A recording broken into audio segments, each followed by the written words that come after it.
అమ్మ ఒకసారి చూసుకోండి. షేడింగ్ టెక్నిక్ అనేది మీకు సంబంధించినటువంటి టాపిక్. ఏం నేర్చుకుంటున్నారు, ఎలా నేర్చుకుంటున్నారు అనేది ఒక క్లారిటీ తీసుకోండి. ఇది file number and using material. ఈ పర్టికులర్గా ఒక ఫైల్ చేసేటప్పుడు మీ దగ్గర ఇలాగా డివైడ్ అనేది లేకపోతే ఏమవుద్దంటే మీరు ఏం చేస్తున్నారనేది మీకు క్లారిటీ ఉండదు. ఓకేనా? ఫస్ట్ ఎప్పుడు కూడా నోట్స్ రాసుకోండి. నోట్స్ ప్రకారం ఏం జరిగిందని టిక్ చేసుకోవడం అండ్ ఏమైపోయిందనేది ఒక క్లారిటీ ఉండాలి. అయితే మీకు అందుకని మీరు కన్ఫ్యూజ్ అవుతున్నారు. షేడింగ్ టెక్నిక్స్ ఇవన్నీ, మిగతాయి బ్రష్ టెక్నిక్స్ అవి వేరువేరుగా ఉంటాయి కాబట్టి చూసుకోండి ఒకసారి. షేడింగ్ టెక్నిక్స్లో ఫిల్లింగ్ అనేది ఉంది. అండ్ ఈ షేడింగ్స్లో వచ్చి షేడింగ్లో పార్ట్లు ఇవి ఏబిసిడి లాగా. అందుకని ఇక్కడ 18 అనేది నెంబర్ షేడింగ్కి, 18A, 18B, 18C అని ఇచ్చాం. అండ్ ఇక్కడ వెట్ అనేది ఒక టెక్నిక్ కాబట్టి 19, డ్రై అనేది 20 అండ్ బ్రష్లో ఫ్లాట్ అండ్ రౌండ్ అనేది 21.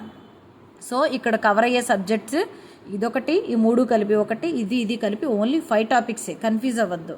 షేడ్స్లో ఈ 3 చెప్తున్నాం, అంతే తేడా. ఓకే, ఇక్కడ మీకు మీ మేడం చెప్పినట్టు యాక్రిలిక్స్ అండ్ నియాన్స్ ఫిల్లింగ్లో అడిగారు అండ్ ఇవన్నీ యాక్రిలిక్ అడిగారు.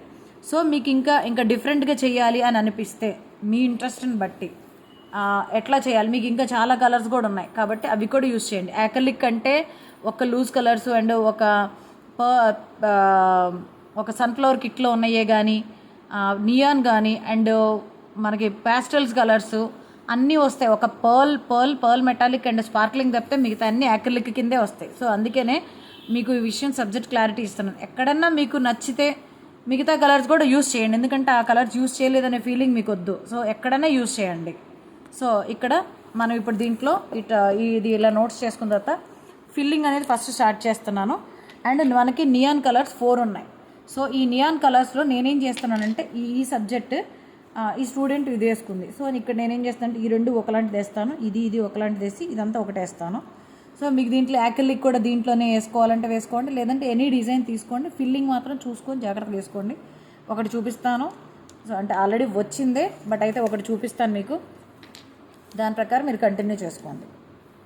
ఓకేనా? మీకు ఎక్కడన్నా డ్రైగా వచ్చిన దాన్ని ఒక ప్లేట్లోకి తీసుకొని వాటర్ కంటెంట్ కలుపుకొని ఈ కన్సిస్టెన్సీలోకి తెచ్చుకోండి అమ్మా. ఓకేనా? సో ఇదనమాట. సో ఒకటి చూపిస్తున్నాను నేను. ఏదైనా గుర్తుపెట్టుకోండి, మీకు చాలా క్లియర్గా చెప్పాను. ఏ సబ్జెక్ట్ అయినా ఒకటే.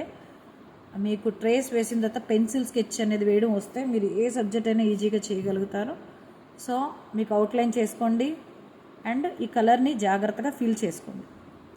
ఇక్కడ షేడ్లు అవుట్లైన్లు ఇక్కడ ఏమి లేవమ్మా, ఎందుకంటే ఇది ఫస్ట్ నేర్చుకుంటున్నట్టు కాబట్టి. రన్నింగ్లో మీకు అవన్నీ మిక్స్ అవుతాయి, అన్నీ కూడా అవన్నీ కలిసిపోతాయి. ఓకే, సో ఇక్కడ మళ్ళీ మనకి ఇక్కడ అవుట్లైన్ వేయం కాబట్టి జాగ్రత్తగా కలవకుండా వేసుకోండి. మీరు ఏదైనా వేసుకునేటప్పుడు ఇంకా డిఫరెంట్గా, మేడం మాకు ఇలా దగ్గరగా కాదు, మేము డిఫరెంట్గానే ఒకదాన్ని వదిలి ఒకటి అట్లా వేసుకుంటామన్నా కూడా ఓకే. యాక్రిలిక్స్ అని మెన్షన్ చేశాం కాబట్టి. సో మీరు ప్యాస్టల్ యూజ్ చేసినా పర్లేదు, దాంట్లో నియాన్ యూజ్ చేసినా, యాక్రిలిక్స్ యూజ్ చేసుకున్నా, మన లూజ్ కలర్స్లో ఉన్నాయి కదా అవి యూజ్ చేసుకున్నా పర్వాలేదు. కానీ ఫిల్లింగ్ మాత్రం ఇలాగే చేయాలి. ఎలా చేయాలి? అవుట్లైన్ అండ్ కలర్ ఫిక్స్ చేసుకొని జాగ్రత్తగా ఇలా సర్దండి. కలర్ని అలా వదిలేయకండి. ఓకేనా? కలర్ని వేస్ట్ చేయకుండా సర్దుకోండి. ఇట్లాగే జాగ్రత్తగా వంకర టింకర్ లేకుండా జాగ్రత్తగా సర్దుకోండి, ఎందుకంటే దీనికి అవుట్లైన్ ఉండదు. ఓకేనా? ఈ సబ్జెక్ట్ అర్థమైందని అనుకుంటాను. నెక్స్ట్ సబ్జెక్ట్లోకి వెళ్ళిపోదాం.